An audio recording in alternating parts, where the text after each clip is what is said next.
Say hi. Hey.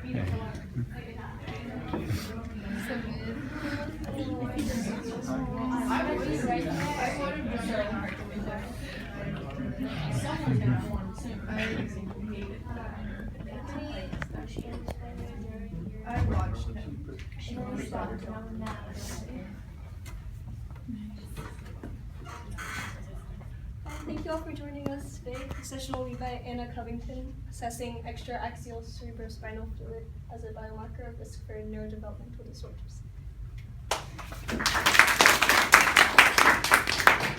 Hi guys, I'm Anna. I've been working with Veronica Murphy this past year in the Gilmore Lab at the UNC School of Medicine in the Department of Psychiatry on our project which assesses extraaxial cerebrospinal fluid as a biomarker of risk for neurodevelopmental disorders.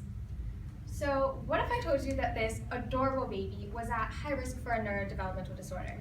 That could be schizophrenia, autism, bipolar, the list goes on and on. But what would that actually mean? You see, the thing is, neurodevelopmental disorders are a very tricky subject because although risk is genetic, actually developing it is not.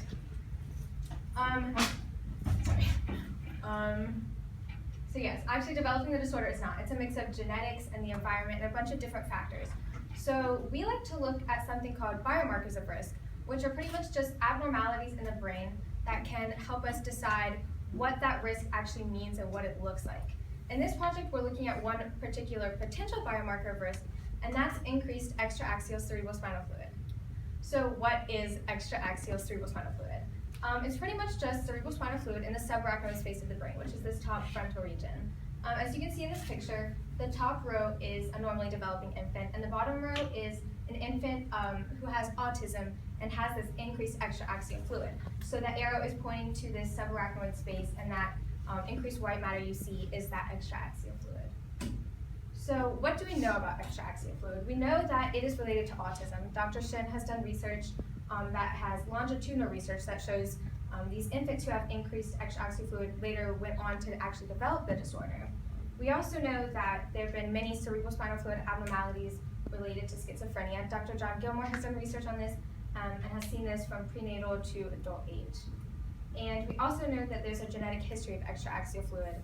40% of infants who have this increased fluid have a close family member with macrocephaly, which is just an enlarged head, and you may probably have that as well. We also have seen that in twins and triplets. This is important because since risk is genetic, we want to see the biomarker being genetic as well, so we know that it's not influenced by environmental factors. So our goal in this project is to assess extraaxial fluid as a potential biomarker of risk, so that we can improve diagnostic techniques, making it easier to earlier diagnose these infants and also to prevent disorders, so we can later understand what environmental factors contribute to this extraaxial fluid and later development of this disorder, and then work to prevent that. Our hypothesis is that we will see a relationship between extraaxial fluid and being at high risk for the disorders, and that we will see high heritability, meaning there's more of a genetic influence than environmental. And if both of these things are true, then it would definitely validate extraaxial fluid as a potential biomarker of risk. So what we did was we used infants who are at high risk for different disorders such as schizophrenia, mood disorders, bipolar, and major depression, and normally developing infants as our control. What we did first was we obtained measurements using AutoSeg. AutoSeg is an application created by UNC for our purpose, which just allows us to pretty much easily get out the measurements of different structures in the brain that we need, and specifically extraaxial fluid. We then were going to compare the extraaxial fluid volumes in the high-risk groups compared to the control infants. Next, we're going to evaluate heritability using twin pairs. And lastly, we're going to compare them to other brain structures. Now, this isn't directly related to our project goal. It won't further validate extraaxial fluid as a biomarker of risk, but it's still very important because we're just trying to understand the overall role the extraaxial fluid plays in the developing brain. So using AutoSeg, this is kind of a brief overview of how that works. We start with the MRI scan, and we're able to segment out the different structures we need. So here we have cerebrospinal fluid in yellow, and that top part is the extraaxial fluid. We also have white matter, gray matter, subcortical structures like ventricles. And if you don't know what these things are, that's okay. You don't need to remember all the names, just think of them as the developmental structures. If you do know what they are, then great. So we take all the structures and we map them onto a 3D brain, and using that 3D brain, we were able to obtain the cortical thickness and surface area measurements, which we also compared to the extraaxial fluid volumes. So then we were looking at heritability. To do this, we used twins.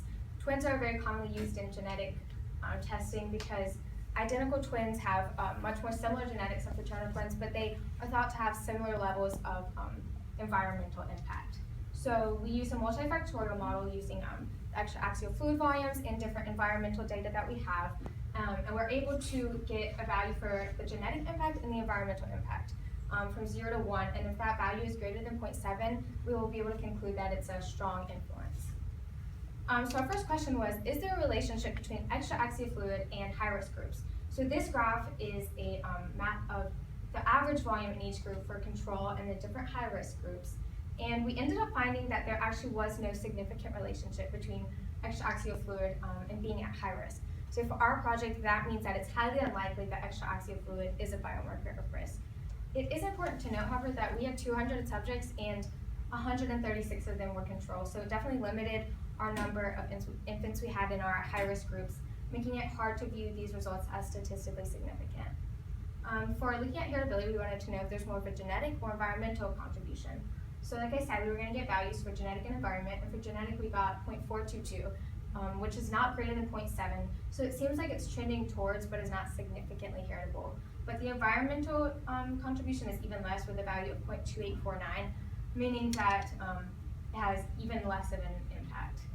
But so for this test, it means we can conclude that extraaxial fluid is somewhat heritable, but not significantly. But for this test as well, it's important to note that our p-values were very large, so these results are also not statistically significant.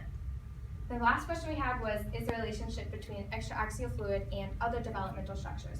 So in this graph, each point represents one infant, and so it's their extraaxial fluid versus gray matter volume. We got the same result for all the developmental structures, so this graph, we had a graph like this for all the different structures we looked at, but this one's just an example, and it's very similar to the other graphs we saw.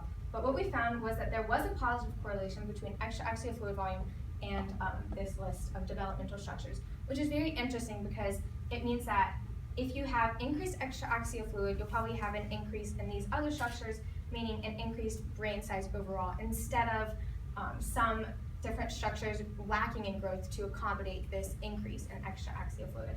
It's also very interesting because there hasn't been much research done on this before.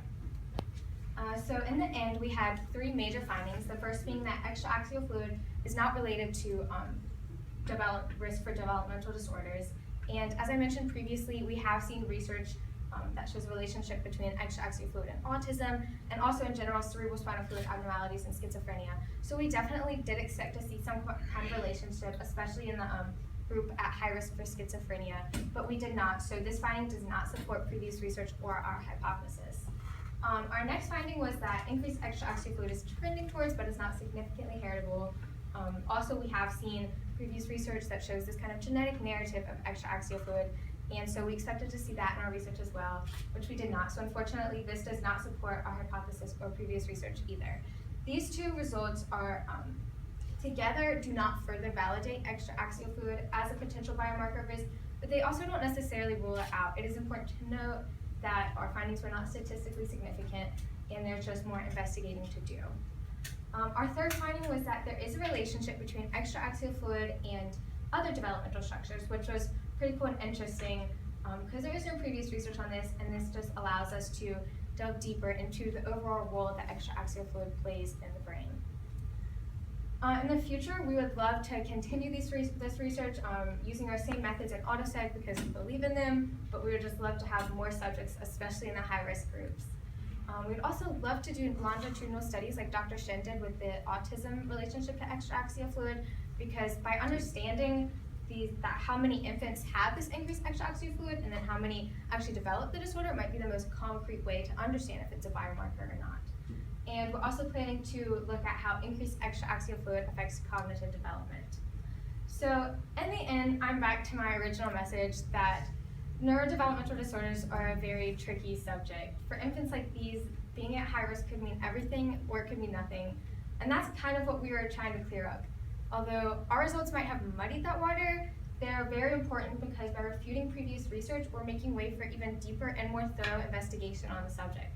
So hopefully one day we'll know for sure whether extraaxial fluid is a biomarker of risk or not, which would make understanding and assessing high risk and predicting and preventing disorders for infants like these much more feasible. I would like to thank Veronica Murphy for making this possible and being a great mentor for me, and also Dr. John Gilmore, Dr. Shoemaker, the UNC School of Medicine for giving me this opportunity, and NCSSM, NCSSM Foundation Board, and Monsanto for transportation. Thank you. Are there any questions?